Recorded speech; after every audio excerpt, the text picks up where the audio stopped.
Pernah satu waktu Nabi SAW waktu di Mekah selalu dicaci maki. Dan caci makian ini selalu dianggap biasa oleh baginda Nabi SAW. Biasa sekali dianggap, sudahlah kamu penyihir, didiamin. Kamu penjahat, didiamin. Kamu penyamun, dibiarin. Bahkan Nabi SAW pernah lagi sujud, dituangkan kotoran unta di atas leher beliau, beliau SAW diam. Bahkan pernah batang leher beliau diinjak, ya, sampai susah bernafas. Gitu kan. Namun Nabi SAW sabar, dibiarin saja. Karena tidak ada kekuatan di Mekah. Beliau bersabar dan belum ada perintah untuk melawan pada saat itu. Tapi satu waktu teman-teman sekalian, Abu Jahal waktu melihat Nabi SAW lagi tawaf, dia mengucapkan kata-kata yang sangat menyakitkan, bahkan lebih sakit daripada melukai fisik. Namun dalam buku sejarah tentu tidak disebutkan cacian itu seperti apa. Cuman hampir semuanya mengatakan cacian itu sangat menyakitkan, bahkan mengalahkan sakitnya fisik. Penghinaan yang luar biasa. Dan tidak ada orang yang membela Nabi SAW, walaupun dari suku beliau. Ada seorang budak wanita, budaknya Abdullah bin Jud'an.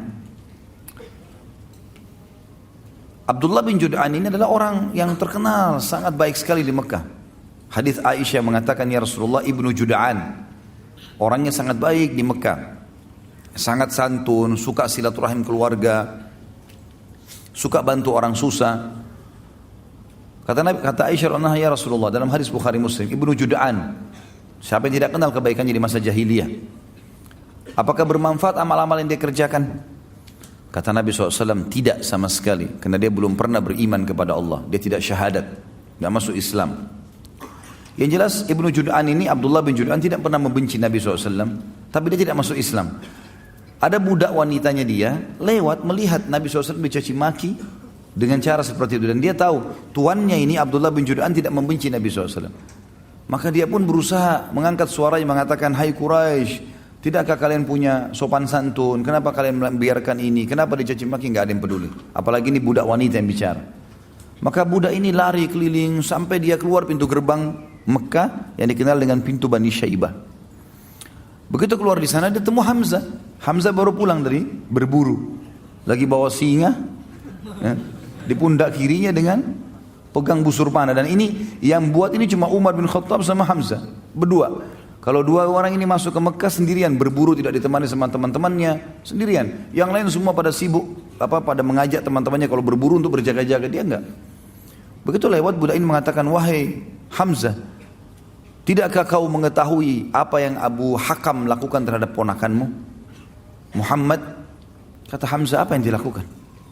Kata dia telah mencaci makinya begini dan begitu. Disebutkanlah kalimat-kalimat cacian itu. Tapi sekali lagi dalam riwayat tidak disebutkan. Dan memang tidak ada maslahat kita mengetahui jenis cacian itu. Yang penting memang ini perbuatan yang buruk.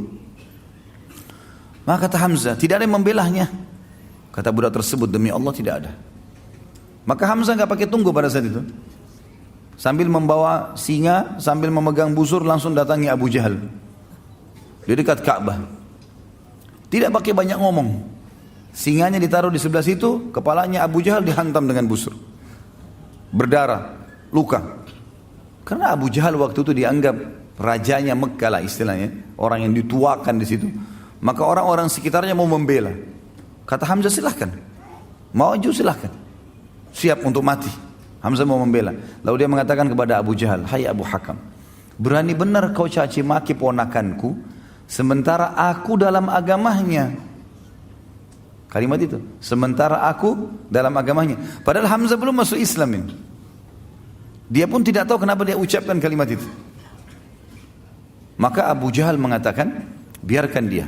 Memang saya yang salah. Saya sudah berlebihan telah menghina keponakannya. Hamzah radhiyallahu anhu pulang ke rumahnya. Dia renungi kalimat tersebut. Kenapa tadi saya ucapin nih? Apakah besok saya harus kembali ke Quraisy dan mengatakan bahwasanya saya bukan di agamanya Muhammad? Dan ini aib bagi orang Arab menjilat kembali ludahnya. Sudah mengucapkan lalu ditarik. Nggak mungkin. Tapi kalau saya tidak perbaiki, saya bukan muslim, bukan agamanya Muhammad ini. Dia bingung pada saat itu. Pada malam itu dikatakan dalam riwayat-riwayat yang sahih, dia berdoa kepada Allah mengatakan, ya Allah, kalau agama keponakanku Muhammad benar, tanamkan dalam hatiku. Dan kalau seandainya tidak benar, maka hilangkanlah. Berikanlah aku solusi dengan Quraisy. Maka Hamzah pun berkata keesokan paginya pada saat dia bangun, dia merasa dekat, ya merasa tenang dengan agama Nabi SAW, maka dia pun datang mengucapkan syahadat. Dan ini rahasia masuk Islamnya Hamzah radhiyallahu anhu. Masuk Islamnya Hamzah radhiyallahu anhu. Berjalanlah waktu pada saat itu teman-teman sekalian, waktu dia sudah syahadat, maka orang-orang di Darun Nadwa, tempat berkumpulnya Nabi SAW dan orang-orang kaum muslimin, mereka bergembira, mereka bertakbir. Dan orang-orang Quraisy pada saat tahu Hamzah masuk Islam juga takut. Mereka takut karena Hamzah sendirian bisa melawan banyak orang Quraisy. Dan selalu saja kalau ada orang-orang muslim lagi menuju ke Darun Nadwa, maka Hamzah berada di pinggir jalan dengan kudanya, mendampingi sendirian. Sampai kaum muslimin masuk ke Darun Nadwa, maaf bukan Darun Nadwa, Darul Arqam. Darun Nadwa ini tempat kumpulnya orang Quraisy. Darul Arqam tempat berkumpulnya Nabi SAW berdakwah. Di rumahnya ya, seseorang yang bernama dikenal dengan Arqam. Yang jelas Nabi SAW merasa tertolongkan dengan Hamzah. Tapi Hamzah sendiri gak cukup. Hamzah gak bisa sendirian juga membela. Sementara muslimin banyak dari kaum yang lemah, dari budak-budak yang tidak punya kedudukan. Dan halal untuk dibunuh pada saat itu. Kalau ada yang membunuh muslim, tidak dihukum. Siapa saja mau bunuh mereka silakan. Jadi betul-betul tidak ada kedudukan. Sampai nanti Umar bin Khattab masuk Islam, barulah mereka berdua menguatkan posisi muslimin. Hamzah radhiyallahu anhu pada saat dikumandangkan hijrah oleh Nabi SAW ke Madinah, maka dia pun hijrah. Dan kiprahnya lebih banyak kelihatan pada saat sudah hijrah ke Madinah. Nabi SAW membentuk brigade pertama atau Sariyah pertama. Sariyah kurang lebih 3-100 orang pasukan diutus untuk mengejar pasukan Quraisy. Itu terjadi di tahun 1 Hijriah. Awal hijrah Nabi SAW mengajak para sahabat untuk membentuk Sariyah. Berkumpullah beberapa sahabat dan yang paling di depan adalah Hamzah radhiyallahu anhu. Langsung dia mengatakan saya ikut ya Rasulullah, dan Nabi SAW memilih dia sebagai pemimpin pada saat itu. Rasulullah SAW mengutus pada saat itu 30 orang muhajirin untuk menghadang kafilah dagang orang-orang Quraisy yang pulang dari negeri Syam, dan pada saat itu dipimpin oleh Abu Jahal bin Hisham. Dan dia memiliki 300 orang pengawal. Bertemulah 30 lawan 300 dan Hamzah memotivasi mereka untuk mati syahid. Maka pada saat sudah akan berhadapan dan Abu Jahal pun tidak bisa menghindar, dia harus berhadapan. Ternyata tempat itu ada satu suku Arab namanya, pemimpinnya namanya Majdi bin Amir al-Juhani. Dan di sini suku adalah suku al-Juhani, berarti sekutu pada saat itu, ya, sekutu kedua belah pihak. Dia sama Muslim punya urusan kerjasama, sama Quraisy juga ada urusan kerjasama. Lalu Majdi berusaha masuk di tengah-tengah lalu mengatakan tidak ada peperangan di wilayah saya. Kalau mau berperang silakan di luar, tapi di sini jangan. Di tempat suku saya, kekuasaan saya tidak boleh. Maka terjadilah pada saat itu terpisah dan tidak bisa atau tidak jadi peperangan. Dan Hamzah pulang sesuai dengan instruksi Nabi SAW. Kalau kafilah Quraisy dapat, serang, ambil. Kalau enggak, maka pulanglah. Dan juga kita perlu ketahui di sini teman-teman sekalian, baginda Nabi SAW membentuk, kalau setiap kali mau serang kafilah Quraisy, itu umumnya yang dijadikan pemimpin dan dijadikan sebagai pilihan untuk bisa menyerang adalah orang-orang Mekah. Karena memang mereka punya hak.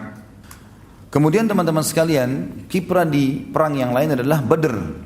Kiprah di perang Badr. Perang Badr terjadi di Ramadan tahun 2 Hijriah. Nabi SAW mengajak siapa saja yang mau dari penduduk Madinah untuk keluar, muslimin. Terkumpul waktu itu bersama Nabi SAW 313 orang. 314 bersama baginda Nabi SAW. Setelah itu termasuk salah satunya adalah Hamzah. Dan Hamzah waktu itu radhiyallahu anhu termasuk ditunjuk oleh Nabi SAW memimpin orang-orang muhajirin. Berangkatlah mereka ke Badr dengan tujuan mengejar kafilahnya Abu Sufyan, yang pada saat itu dikawal kurang lebih 200 atau 300 orang juga. Kemudian pas tiba di wilayah Badr, kafilah Abu Sufyan lolos. Keluarlah 314 orang ini tiba di wilayah Badr, ternyata kafilah Abu Sufyan berhasil lewat lembah, gunung, lereng dan berhasil lolos. Tapi sebelumnya Abu Sufyan mengirim surat ke Mekah, kemudian meminta agar Abu Jahal dan grupnya ini semuanya untuk datang, dan terbentuklah 1000 pasukan perang. Beda antara pasukan perang dengan baju besinya, dengan topi besinya, dengan perlengkapan anak-anak panah yang banyak, pedang beberapa beberapa pedang yang dipersiapkan kalau patah, kalau jatuh, itu semua persiapan perang. Kalau persiapan menyerang kafilah beda. 314 orang menyerang 300 orang, berarti berimbang kekuatan atau bahkan muslimin lebih banyak. Cuma tanpa disangka mereka keluar, bahkan banyak di antara sahabat tidak pakai baju besi sama sekali. Ada di antara mereka tidak sama sekali pakai penutup kepala kecuali imamahnya saja. Tidak ada besi yang dipakai karena cuma nyerang kafilah. Apalagi bersama Nabi SAW gitu. Pas tiba di wilayah Badar, lolos kafilah Abu Sufyan. Abu Sufyan berhasil mengirim surat, ternyata sudah keluar 1000 orang pasukan dari Mekah. Dan mereka cuma dipisahkan dengan sebuah gunung. Yang lebih dekat dengan Madinah namanya Udwatid Dunia. Dan yang lebih jauh di seberang gunung namanya Udwatil Quswa. Ingatlah ketika kalian muslimin tiba di wilayah dunia, sisi gunung yang lebih dekat dengan Madinah, dan orang-orang musyrik Mekah yang 1000 pasukan di Quswa, di sebelahnya gunung. Dan rakbu, kafilah, asfala minkum, lebih rendah dari kalian, maksudnya sudah berhasil lolos. Ya. Kalau kalian selain janjian maka tidak akan terjadi. Maka ringkas cerita teman-teman sekalian, Allah Subhanahu Wa Taala menyampaikan kepada Nabi Muhammad SAW kalau ada pasukan sudah tiba, gitu kan? Lalu Nabi SAW bermusyawarah dengan para sahabat. Bagaimana saran kalian? Sekarang kafilah sudah lolos. Yang ada di depan kita pasukan perang, 1000 orang. Kafilah 300 orang sudah lolos. Nggak ada harta, nggak ada apa-apa. Ini pasukan yang kita hadapi. Bagaimana pendapat kalian? Abu Bakar berdiri mengatakan, ya Rasulullah, pergi kemana saja yang anda mau. Umar juga mengatakan, ya Rasulullah. Mikdad mengatakan, ya Rasulullah. Hamzah pun mengatakan, ya Rasulullah, jalan. Kami setuju semua. Sampai Nabi SAW mengatakan, berikan pendapat. Lalu orang-orang Ansar mengatakan, ya Rasulullah, karena ini baru pertama kali orang-orang Ansar ikut bersama Nabi SAW. Biasanya kalau mau menyerang kafilah selalu orang-orang Quraisy, orang muhajirin saja. Tapi kali itu orang Ansar diberikan kesempatan. Maka berdirilah Sa'ad radhiyallahu anhu mengatakan, ya Rasulullah, seakan-akan anda menginginkan kami orang Ansar. Kata Nabi SAW, iya, tentu saja. Lalu kata Sa'ad, ya Rasulullah, perintahkan apa saja. Anda mau kemana saja perintahkan, kami akan ikut. Kami bukan berarti mau membela anda di Madinah saja. Di mana saja kami akan bela anda. Kalau seandainya anda pun turun ke lautan, anda perintahkan kami akan ikut. Maka Nabi SAW pun senang pada saat itu. Persiapan perang sudah akan terjadi. Ringkas cerita pernah saya ceritakan, tentu ini peperangan mulailah mau berkecamuk, tapi malam harinya Allah turunkan hujan yang lebat di tempatnya orang-orang musyrik. Sampai membuat baju mereka basah semua, kuda mereka basah, jalanannya jadi becek, semuanya jadi sulit untuk berperang. Dan mereka malam itu tidak bisa tidur sehingga mereka letih. Di tempat muslimin turun hujan gerimis. Dan hujan gerimis ini menyebabkan para sahabat ngantuk. Sampai ada di antara mereka dalam riwayat Bukhari mengatakan di perang Badar, setiap kali dia berjaga, dia bilang, satu malam itu bisa 10 kali pedang saya jatuh. Kena ngantuknya. Maka ngantuk ini Allah SWT sebutkan dalam surah Al-Anfal juga, amanatan nu'asan. Itu ngantuk yang membuat kalian bisa tenang. Maka tanah di tempat muslimin menjadi basah biasa saja. Dan padang pasir kalau kering sekali berat untuk dilewatin. Kalau basah sekali juga berat. Becek melengket semua di sendal dan seterusnya. Maka tempat muslimin jadi basah sedikit sehingga mudah untuk dilangkahi. Juga mereka bisa istirahat malam itu, orang musyrik tidak. Bertemulah pasukan keesokan harinya. 1000 melawan 300. Nabi SAW sempat berdoa di kemah beliau. Yang jelas Nabi SAW berdoa mengatakan, ya Allah, kalau seandainya engkau membinasakan mereka ini ya Allah, maka tidak ada lagi yang bisa menyembahmu di muka bumi. Maka selamatkanlah, menangkanlah. Abu Bakar sempat mengatakan, ya Rasulullah, tenangkan diri anda. Allah sudah menjanjikan kok. Ringkas cerita, Nabi SAW tertidur sejenak, lalu bangun, lalu tersenyum. Kata Abu Bakar, kenapa ya Rasulullah? Kata Nabi SAW, berita gembira, Allah sudah menjanjikan. Kalau kita berhadapan sama musuh ini kita pasti menang. Kalau kita pun mengejar kafilah kita pasti dapat. Salah satunya. Berarti pasti nggak mungkin tidak lolos gitu. Berkecamuklah pada saat itu Nabi SAW bertakbir mengatur. Strategi perangnya adalah Nabi SAW, orang Arab biasa tradisi begini dulu kalau perang. Pasukan menyerang nih. Kalau ada yang menyerang dari depan maka mereka tunggu, bertahan. Menahan dengan tangkisan, dengan perisai mereka. Setelah itu musuh mundur, mereka kasih kesempatan, baru mereka menyerang lagi. Datang lagi nebas, nyerang, kemudian kembali lagi. Begitu terus, nanti dari situ dilihat kalah atau menangnya. Tentu di peperangan sederhana sekali ya. Tapi Nabi SAW mengatur strategi yang berbeda. Kata Nabi SAW, jangan mulai penyerangan. Semuanya duduk di bawah. Duduk di bawah, mereka sampai pegang perisai. Di bagian depan orang-orang yang pegang tombak dan pedang. Di bagian belakang para pemanah. Dibagilah oleh Nabi SAW. Ada satu orang dulu dari Quraisy. Orang ini teman-teman sekalian, orang yang pertama mati dan pertama dinilai sebagai penghuni neraka. Waktu pasukan sudah mau bergerak, tiba-tiba dia maju ke depan. Dia henuskan pedangnya sambil menantang muslimin. Dan dia bersumpah atas nama Lat dan Uzza, atas patung-patungnya, saya akan minum dari sumur orang-orang itu. Maksudnya kaum muslimin. Karena di belakang pasukan muslim ada sumur. Mereka nggak ada sumur gitu. Dengan sombongnya gitu kan. Siapa yang akan menantang saya? Tanpa banyak bicara. Hamzah keluar. Radhiyallahu anhu. Hamzah tahu siapa orang ini di Mekah, walaupun dia ini Al-Aswad terkenal orang yang mahir menggunakan pedang, gitu kan. Hamzah terkenal menggunakan panah, gitu. Hamzah tidak terlalu mahir dalam masalah pedang, tapi panah iya, gitu. Umumnya gitu. Tapi dia bisa. Maka Hamzah pada saat itu menunjukkan kemahirannya dalam pedang. Biasanya dengan panah gitu. Maka Hamzah pun maju dan dalam hitungan beberapa waktu saja sudah dikalahkan Al-Aswad ini. Orang-orang Quraisy kaget, mereka tahunya Hamzah ini biasanya itu tahu mana. Kok sekarang kemahiran pedangnya luar biasa. Al-Aswad terkenal dengan pedang, kalah. Dan akhirnya Hamzah menebas kedua betisnya. Terputus betisnya dan Hamzah biarin. Ini orang ngucur darah, bunuhlah saya. Kata Hamzah tidak. Biarin. Rupanya dia untuk memenuhi sumpahnya, dia terus merangkak ke depan pasukan muslimin. Maksudnya dia mau buktikan kalau dia mau bisa minum gitu kan. Kan tadi dia sumpah, dia harus minum air di tengah-tengah muslimin. Begitu dekat sumur Hamzah bunuh gitu. Supaya sumpahnya tidak terpenuhi gitu. Melihat kejadian tersebut, ada 3 tokoh Quraisy yang lain maju lagi. 3 orang yang maju ini saudara, adik kakak dengan anak gitu. Keluarlah 3 orang ini dengan menggunakan semuanya topi besi, tinggal matanya yang kelihatan. Siapa yang mau menantang duel? Baiklah. Keluar dari muslimin 3 orang, dari Ansar semuanya yang keluar. Keluarlah mereka, karena mereka tidak pakai imam, tidak pakai topi besi. Mereka keluar tadi mau kejar kafilah saja. Maka kelihatan wajahnya. Orang-orang yang 3 orang tadi, Utbah, Syaibah dan Walid, tidak kenal orang-orang ini. Siapa kalian? Mereka sebutin. Kalau mereka juga punya nasab yang baik di orang-orang Ansar. Lalu tiba-tiba Syaibah mengatakan, hai Muhammad, keluarkan dari suku kami. Kami nggak mau dari orang-orang Madinah ini, jangan. Orang dari suku kami yang setimpal dengan kami. Maka Nabi SAW mengatakan, berdirilah hai Ubaidah. Ubaidah adalah sepupu Nabi SAW. Dan umurnya memang sudah lebih tua dari Hamzah. Kemudian kata Nabi SAW, berdirilah wahai Hamzah dan berdirilah wahai Ali.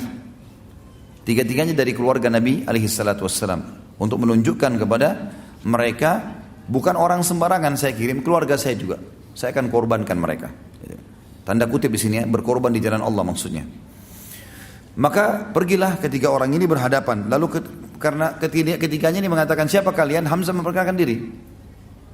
Apakah kalian melupakan saya? Saya Hamzah. Mereka sudah tahu siapa Hamzah. Yang satu Ali. Ali memang masih muda. Lalu yang satu Ubaidah. Ubaidah terkenal. Orang mereka sudah tahu. Maka Ubaidah pun akhirnya melawan Utbah. Nah Ubaidah yang paling tua, dia melawan Utbah bin Rabi'ah. Lalu Hamzah melawan Syaibah bin Rabi'ah. Dan Ali bin Abi Thalib melawan Al-Walid bin Utbah. Dalam sekejap saja, baru beberapa kali serangan dari Utbah ini, atau dari Syaibah ini, dihindari oleh Hamzah dan Hamzah berhasil membunuhnya. Ali bin Abi Thalib pun dalam sekejap setelah Hamzah langsung membunuh Al-Walid. Tinggal Ubaidah bersama dengan Utbah, gitu kan? Tinggal 2 orang ini. Maka yang terjadi adalah dua-duanya saling menghantamkan pedang dan akhirnya dua-duanya luka. Pada saat luka dan terjatuh, maka Hamzah dan Ali menyelamatkan Ubaidah, dibawa ke pasukan muslimin, lalu kemudian keduanya kembali untuk membunuh Utbah. Dan terbunuhlah 3 orang tokoh Quraisy pada saat itu.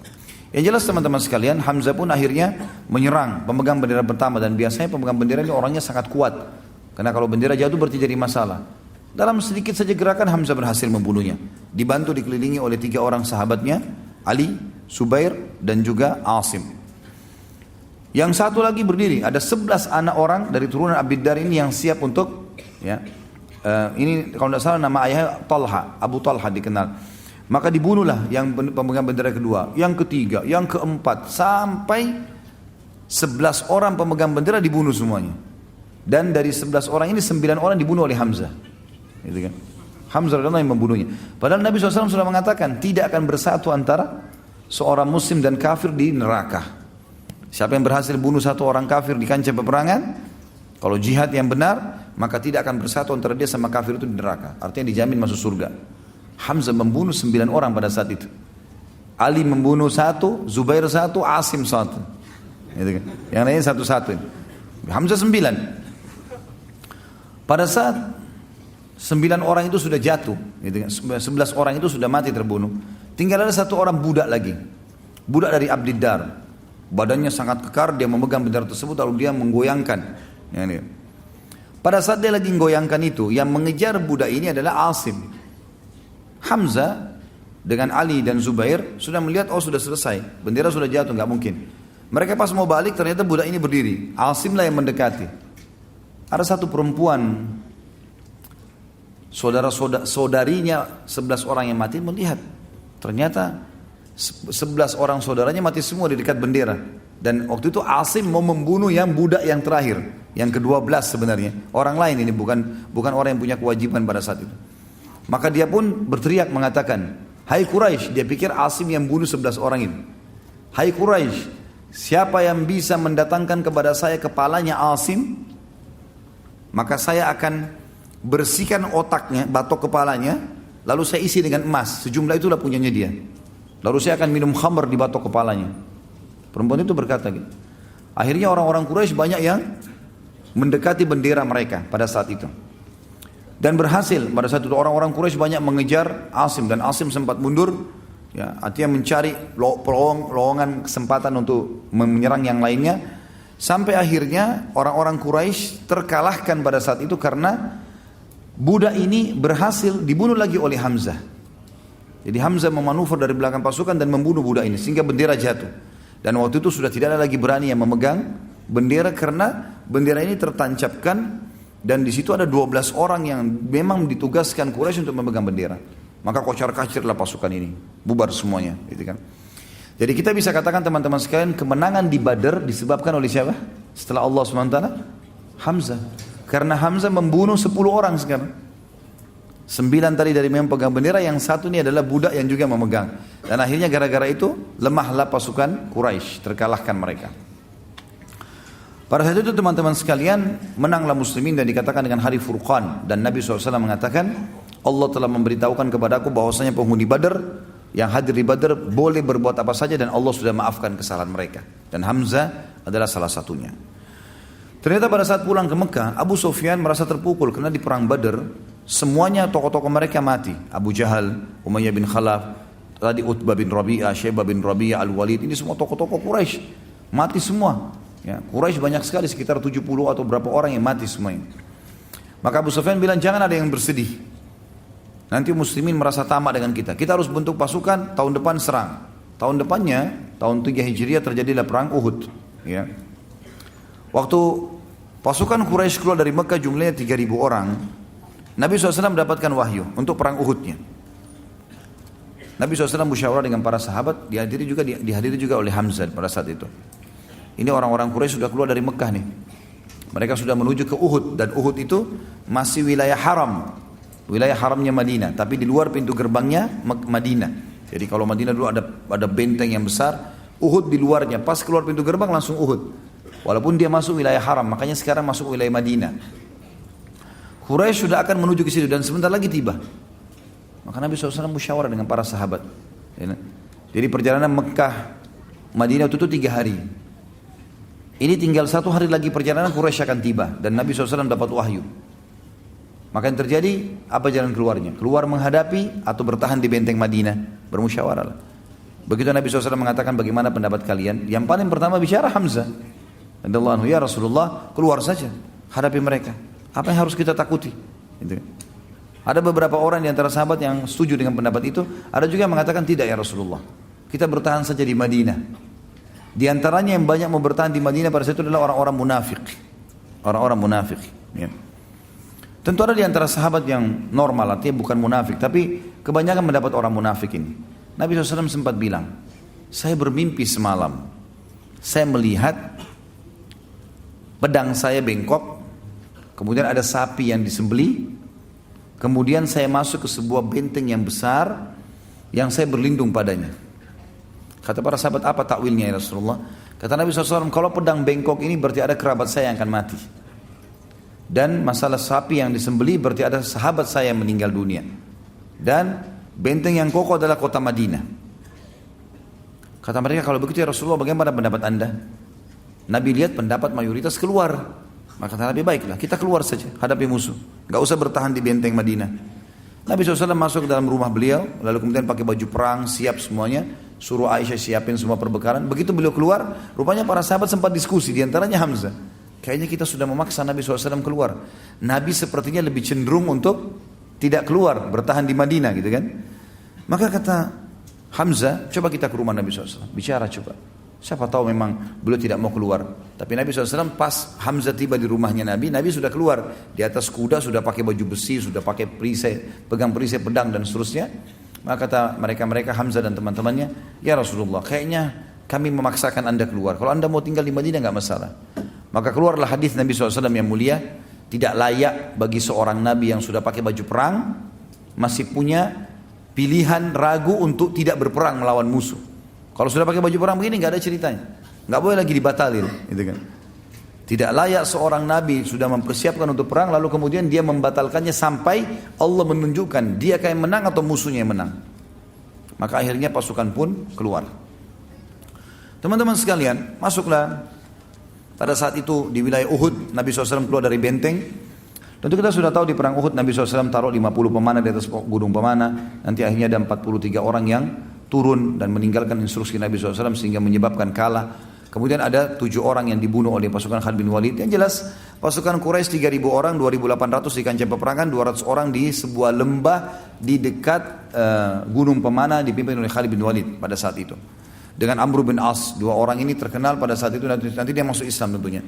Itu sebagai pimpinan Quraisy yang di dalam pasukan 200 orang. Di antaranya Ikrimah bin Abi Jahal. Terjadilah pada saat itu pasukan bertemu, ini 650 orang lawan 2.800. Sekali lagi, kiprah Hamzah radhiyallahu anhu luar biasa. Hamzah melakukan hal yang sama di perang Badar, mencari mana pemegang benderanya Quraisy.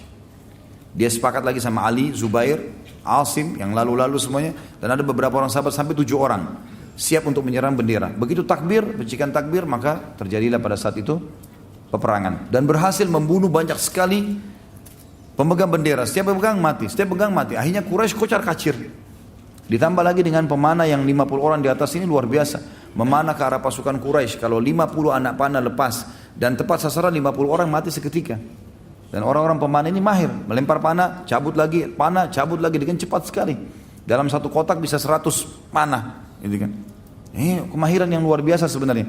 Akhirnya Quraisy kocar kacir dan pada saat itu para sahabat menggambarkan kami melihat kancah peperangan kosong, nggak ada sama sekali Quraisy. Bahkan mereka meninggalkan kaum wanita mereka. Termasuk tradisi orang Arab pada saat itu sangat aib meninggalkan wanita di kancah peperangan. Lebih baik dia mati daripada meninggalkan perempuan. Tapi waktu itu perempuan semua kelihatan tidak bisa lari. Laki-lakinya semua sudah lari pakai kuda, gitu kan. Maka mereka naik ke bukit-bukit kelihat. Para sahabat tentu memunguti harta rampasan perang dan terjadilah hal yang diinginkan dengan hikmah Allah Subhanahu wa taala. Turunlah 43 orang dari pemanah tadi. Hamzah dengan teman-temannya 650 orang ini, kurang lebih 600 orang pasnya karena 100 orang ada di belakang. 600 orang ini semuanya ya mengejar musuh yang 2000 itu. Memastikan mereka agar jauh dari Madinah, gitu kan. Begitu dikejar. Hamzah termasuk yang mengejar tadi.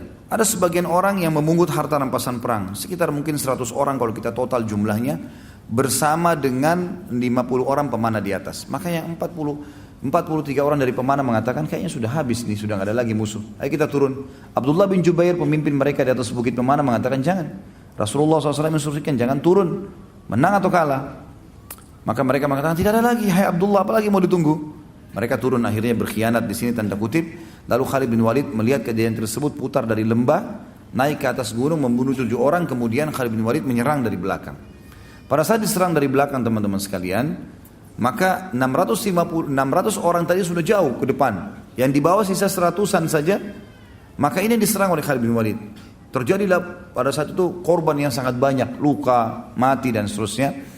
Lalu bendera orang Quraisy yang jatuh diangkat oleh Khalid bin Walid dengan pasukannya. Lalu pasukan Khalid terbagi 2. Ada yang menyerang Nabi SAW yang berada di dekat bukit Uhud. Ada yang menyerang, menghabiskan atau berusaha membunuh kurang lebih 100 orang sahabat yang ada di situ. Pada saat itu bendera berdiri dari jarak jauh. Yang 2000 orang tadi yang lari itu melihat bendera berdiri lagi di kancah peperangan. Mereka kembali. Dan pada saat mereka kembali, Pasukan muslimin yang mengejar juga melihat, kok bisa kembali lagi. Mereka lihat ke belakang, ternyata bendera Quraisy berdiri. Mereka berusaha kembali duluan ke kancah peperangan sebelum orang-orang ini tiba gitu. Nah pada saat itu terjadi dua hal yang besar. Terjadi tabrakan antara pasukan muslim yang melarikan diri dari dikejarnya oleh Khalid bin Walid dengan pasukan 600 sahabat yang kembali. Sampai ada beberapa sahabat yang mati pada saat itu korban karena kesalah bunuh gitu. Ada sahabat yang membunuh sahabat Nabi yang lain karena tidak faham. Tapi ini dimaafkan oleh Allah SWT tentunya melalui lisan Nabinya Muhammad SAW. Ringkas cerita, rupanya sebelum berangkat pasukan Quraisy ada satu orang yang sangat jengkel sekali dengan Hamzah. Dan orang ini sebenarnya Jubair bin Mut'im. Ya. Jubair bin Mut'im ini punya paman terbunuh pada saat itu di Badr dan dibunuh oleh Hamzah. Maka dia berkata kepada budaknya yang bernama Wahsy, berangkatlah bersama orang-orang jika engkau membunuh Hamzah, paman Muhammad, demi membalas dendam pamanku yang bernama Thu'aimah bin Adi yang dibunuh oleh Hamzah, maka engkau akan merdeka. Waktu masih di Mekah. Dan kebetulan memang si Wahsy ini orang yang sangat mahir. Saking mahirnya dia melempar tombak sampai dikatakan dia bisa melempar tombak memasuki sebuah lubang besi yang diputar dengan kencang, gitu kan? Kemudian dia bisa melempar dan bisa masuk ke tengah-tengahnya tanpa harus memberhentikan goyangannya besi itu. Jadi saking cepatnya, jadi besi bulat diikat dengan tali kemudian diputarin dengan kencang. Itu sementara berputar dia bisa lempar tombak melewatin tengah-tengah lubangnya tanpa memberhentikan goyangnya lingkarannya besi itu. Jadi sangat luar biasa terampilnya. Maka dia mengatakan kau akan bebas. Kata Wahsy, saya pun pada saat itu tidak berpikir apa-apa masuk kancah peperangan kecuali harus bisa membunuh Hamzah. Karena saya bebas, saya nggak ingin berperang. Waktu Hindun binti Utbah, istrinya Abu Sufyan, ayahnya dia Utbah bin Rabi'ah yang terbunuh pada saat duel di Badr, gitu kan? Utbah ayahnya dia dibunuh oleh Hamzah. Karena waktu Utbah duel sama Ubaidah kan terluka. Lalu kemudian waktu Ubaidah diselamatkan oleh Hamzah dan Ali, Hamzah menusuk Utbah. Syaibah pamannya Hindun juga dibunuh oleh Hamzah. Al-Walid saudaranya dia dibunuh oleh Ali, gitu kan? Maka dua orang sini, ayah dan pamannya dibunuh oleh Hamzah. Maka dia pun memanggil Wahsy sambil mengatakan, hai Wahsy, selain majikanmu Jubair bin Mut'im yang akan menjanjikan kau bebasan, kamu lihat ini perhiasan saya, dikeluarin satu kotak penuh perhiasan yang mahal sekali. Karena dia ratu Mekah. Ini semua jadi milikmu, asal kau bunuh Hamzah. Kata Wahsy pada saat itu, saya benar-benar cuma berpikir pada saat itu bagaimana saya bisa mendapatkan kebebasan dan mendapatkan harta ini. Itu saja yang saya pikirin. Wahsy berkata, aku adalah hamba sahaya milik Jubair bin Mut'im. Paman Jubair yang bernama Thu'aimah bin Adi terbunuh dalam perang Badr. Ketika orang-orang Quraisy berangkat ke Uhud, Jubair berkata kepadaku, engkau merdeka jika engkau berhasil membunuh Hamzah paman Muhammad untuk membalas kematian pamanku. Wahsy berkata, lalu aku pun berangkat bersama pasukan. Aku laki-laki dari Habasyah yang mahir melempar tombak layaknya orang-orang Habasyah secara umum, dan bidikanku hampir selalu tepat sasaran. Ketika dua pasukan telah bertemu, aku keluar memata-matai Hamzah. Aku mengintainya sehingga aku melihatnya di antara pasukan yang berperang seperti unta abu-abu. Maksudnya unta abu-abu ini teman-teman sekalian, dikenal unta itu kalau dikatakan oleh orang unta abu-abu, unta yang perkasa, unta yang kuat, gitu kan? Unta yang biasanya kalau unta jantan berwarna abu-abu itu dia bisa memiliki beberapa unta betina yang lain, punya kelebihan. Dia memporak-porandakan musuh seperti atau dengan pedangnya, dia memporak-porandakan musuh dengan pedangnya dan tidak ada yang bisa menahannya. Demi Allah, kata Wahsy. Ini Wahsy cerita setelah masuk Islam ya. Dia mengatakan, demi Allah saat itu aku sedang mengincar dan menginginkannya. Aku bersembunyi di balik pohon atau batu agar dia mendekat kepadaku. Tiba-tiba Siba' bin Abdul Izzah mendahuluiku kepadanya. Ketika Hamzah melihatnya, dia berkata, mendekatlah wahai anak wanita tukang khitan. Ya. Wahsy berkata, maka Hamzah menebasnya tepat di kepalanya. Jadi rupanya si Siba' bin Abdul Uzza ini ibunya itu tukang khitan di Mekah. Maka Hamzah ini kancah peperangan bisa diucapkan ya. Kalau di luar kancah peperangan kita nggak boleh nganggap remeh orang. Tapi di kancah peperangan dia menjatuhkan semangatnya si musuh. Dia bilang kalau mau lawan saya, mendekatlah wahai anaknya wanita tukang khitan. Gitu. Begitu mendekat ditebas lehernya sama Hamzah seketika. Wahsy menceritakan itu. Dan itu tepat di depan matanya Wahsy. Wahsy melihatnya. Wahsy melanjutkan, lalu aku menyiapkan tombakku. Ketika yakin dia tepat sasaran, aku melemparkannya dengan kuat kepadanya. Tombak itu tepat bersarang di pusar perutnya sampai tembus ke balik tubuhnya. Hamzah berusaha untuk mendekat kepadaku. Artinya sudah kena tombak, tembus. Hamzah melihat Wahsy yang kejar. Kata Wahsy, dia sempat mengejarku. Dan aku pun ketakutan ini. Jangan sampai Hamzah bisa membunuhnya. Padahal tombak sudah tembus. Belum pernah ada orang kena tombak tembus masih bisa lari, masih bisa menyerang gitu. Hamzah berusaha untuk mendekat kepadaku. Tetapi dia tidak kuasa melakukannya, aku membiarkannya sampai dia gugur. Lalu aku mendekatinya dan mengambil tombakku kemudian kembali ke markas. Aku tetap duduk di sana karena aku tidak lagi mempunyai kepentingan selain itu. Aku membunuh Hamzah agar aku bisa merdeka. Wahsy berkata lagi, aku pulang ke Mekah dan aku dimerdekakan. Aku tinggal di Mekah sampai Rasulullah SAW menaklukkannya. Kata Wahsy, waktu Nabi SAW melakukan Mekah, aku pun lari ke Taif dan tinggal di sana. Ketika delegasi Taif datang kepada Nabi SAW untuk masuk Islam, aku tidak lagi menemukan jalan untuk berlari. Lalu aku berkata kepada diriku, aku akan pergi ke Syam atau ke Yaman atau kemana? Demi Allah pada saat itu aku berpikir demikian. Tiba-tiba seorang laki-laki berkata kepadaku, celaka engkau demi Allah. Muhammad tidak akan membunuh seorang pun yang masuk ke dalam agamanya dan bersaksi dengan kesaksiannya. Ini makhluk Islam. Manakala aku mendengarkan kata-katanya, aku pun pergi segera menemui Rasulullah SAW di Madinah. Tidak ada yang mengejutkan beliau kecuali kehadiranku yang telah berdiri di hadapannya dan aku mengucapkan syahadat kebenaran. Ketika Nabi SAW melihatku, beliau mengasihkan, apakah engkau Wahsy? Aku menjawab, benar wahai Rasulullah. Nabi SAW mengatakan, duduklah dan ceritakan kepadaku bagaimana engkau membunuh Hamzah. Wahsy berkata, maka aku menceritakannya kepada beliau. Selesai aku berkisah, beliau pun bersabda, sungguh sayang, jauhkanlah wajahmu dariku, aku tidak ingin melihatmu. Jadi sudah syahadat, tapi Nabi bilang, mulai sekarang jangan kau selalu ada di wajahku. Bertemu ya silakan, tapi untuk ngobrol menjadi orang yang selalu di depanku jangan, karena aku khawatir nanti akhirnya aku mengingat pamanku dan akhirnya membenci seorang muslim. Ya, seperti itulah. Wahsy berkata, setelah itu aku selalu menghindar dari Rasulullah SAW sehingga beliau tidak melihatku sampai beliau pun wafat. Ketika kaum muslimin berangkat untuk menyerang Musailamah al-Kadzdzab, jadi di zaman Nabi SAW meninggal ada orang yang mengaku sebagai Nabi tapi dusta, namanya Musailamah al-Kadzdzab. Aku berangkat bersama mereka setelah syahadat tadi ya, membawa tombak yang dulu aku gunakan untuk membunuh Hamzah.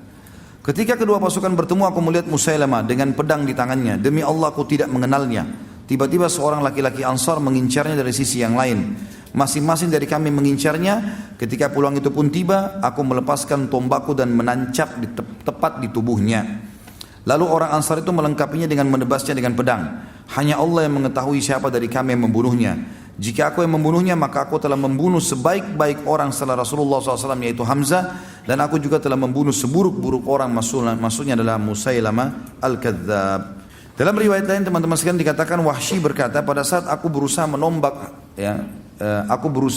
Hamzah, maka aku ketakutan karena dikejar olehnya. Kemudian aku pun berusaha melemparnya dari jarak jauh.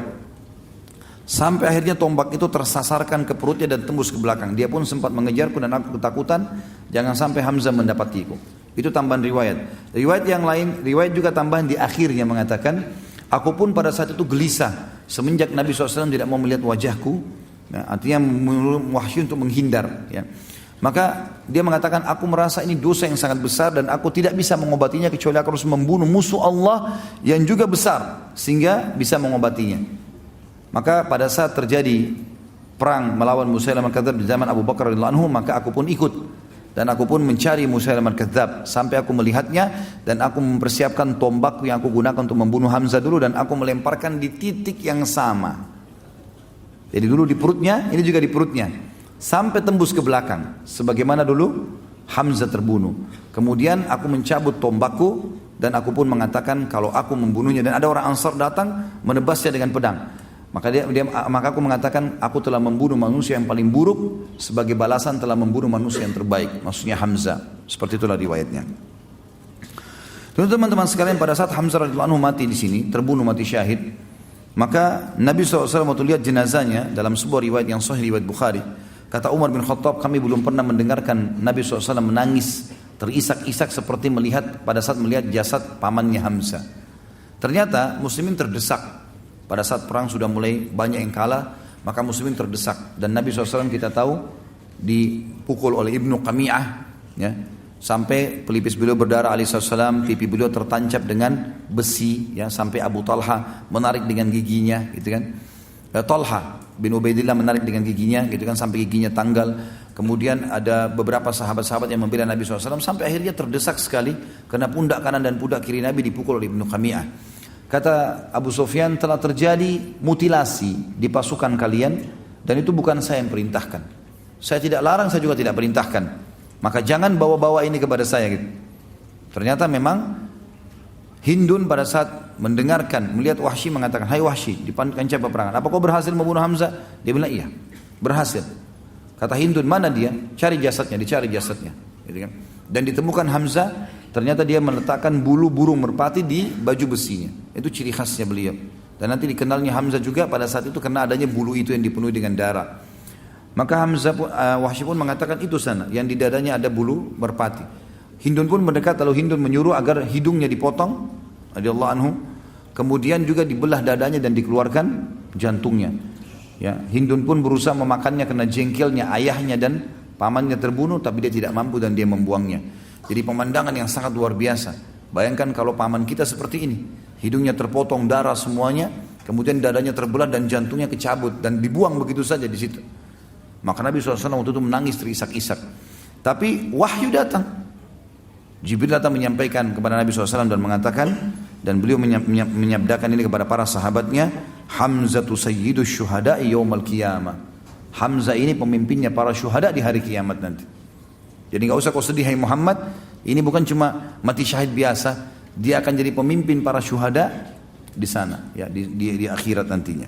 Di dalam riwayat lain, di perang Uhud Rasulullah SAW berdiri depan jasad Hamzah yang telah dipotong hidungnya dan dimutilasi. Maka beliau bersabda, kalau aku tidak khawatir Sofiyah akan bersedih, niscaya aku akan membiarkannya sehingga Allah membangkitkan dari perut binatang dan burung pemangsa daging. Maksudnya adalah Allah SWT akan membangkitkan Hamzah dalam kondisi seperti ini. Karena kan biasanya orang kalau mati jasadnya dikerumuni oleh burung gitu. Karena ini memang sebuah fadilah, mati dalam syahid. Yang dimaksud dengan Sofiyah adalah tantenya Nabi SAW. Jadi saudaranya Hamzah yang memang sedih kalau meninggal saudaranya. Ada yang mengatakan Sofiyah juga anak Hamzah. Hamzah lalu dikafani dengan sehelai kain. Jika kepalanya ditutupi dengannya maka kedua kakinya terlihat. Dan jika kedua kakinya ditutupi dengannya maka kepalanya terlihat. Nabi SAW tidak mensolati seorang pun dari para syuhada. Nabi SAW bersabda, aku akan menjadi saksi bagi mereka. Nabi SAW mengumpulkan 2 atau 3 orang dalam satu liang lahat. Sebelumnya Nabi SAW bertanya, siapa yang paling banyak hafalan Qur'annya? Lalu Nabi SAW mendahulukannya di dalam liang lahat. Dan Nabi SAW mengkafani 2 atau 3 orang dengan 1 lembar kain kafan. Salah satu hal yang terjadi yang sangat besar dan merupakan kelebihan daripada Hamzah radhiyallahu anhu adalah beliau dimandikan oleh malaikat jenazahnya. Ini terjadi 150 tahun setelah itu. Terjadi banjir besar di Madinah dan pada saat itu orang masih turun-temurun menceritakan tentang ciri-cirinya para syuhada, wajahnya mereka benih dan begitu. Dan di Uhud maksudnya, karena Uhud dekat sekali dengan Madinah dan sampai hari ini kita sering mengunjungi, ya. Maka yang terjadi adalah banjir besar terjadi dan padang pasir kalau ada air maka dia merosot sampai ke dalam, gitu kan. Terjadilah banjir besar, keesokan paginya penduduk Madinah kaget melihat jasadnya para syuhada Badar keluar dan darahnya masih mengalir dan juga masih utuh serta mengeluarkan bau yang wangi, di antaranya adalah jasad Hamzah radhiyallahu anhu.